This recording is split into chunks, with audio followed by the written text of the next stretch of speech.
অকালে পাড়ি দিয়েছে পরপার। তাই তো অভাগী মায়ের অঝরে এমন অশ্রু ছড়া কান্না। গত 25 দিন আগে নিজ বাড়িতে আত্মহত্যা করে পরলোকগত হন নার্সিং পড়ুয়া ছাত্রী সুমি বড়ুয়া। এরপর থেকে মা সুপ্রিতা বড়ুয়ার কান্নার রথ যেন ছেয়ে গেছে মনের অন্তরে অন্তরে। জানা যায়, উখিয়া কনক বড়ুয়া নামে এক পুলিশ সদস্যের সাথে বিয়ে হয় সুমি বড়ুয়ার।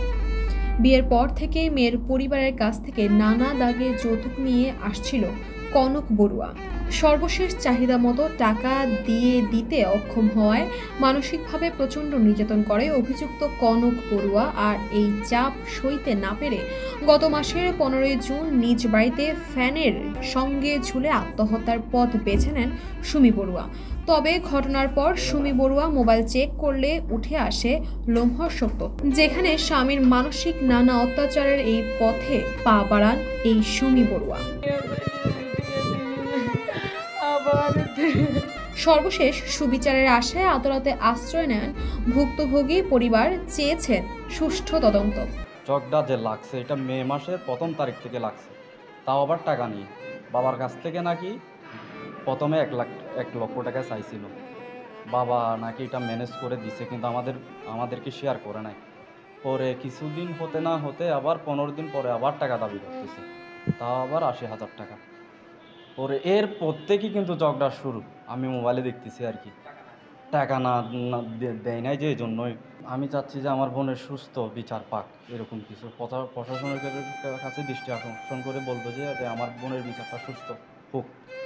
গত 1 জুলাই ভুক্তভোগী পরিবার কক্সবাজার আদালতে অপমৃত্যু মামলা করে মামলার প্রেক্ষিতে আদালত আগামী 15 দিনের মধ্যে অপমৃত্যু মামলার অগ্রগতি সহ নানা তথ্য দাখিলের আদেশ দেন রামু থানা কর্তৃপক্ষকে। আজকে এই মামলা শুনানির জন্য দিন ধার্য ছিল।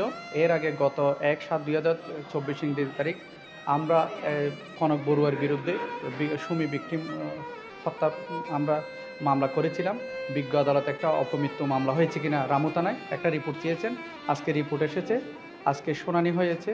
বিজ্ঞ আদালত রামু থানার অফিসার ইনচার্জকে নির্দেশ দিয়েছেন অপমৃত্যু মামলা কোনো অগ্রগতি হয়েছে কিনা এবং সুরতাল রিপোর্ট, পোস্টমর্টম রিপোর্ট, বিচারা রিপোর্ট সহ সংগ্রহ করে এই আগামী 15 দিনের মধ্যে বিজ্ঞ আদালতে একটা প্রতিবেদন দেওয়ার জন্য রামু থানার ওসিকে নির্দেশ দিয়েছেন।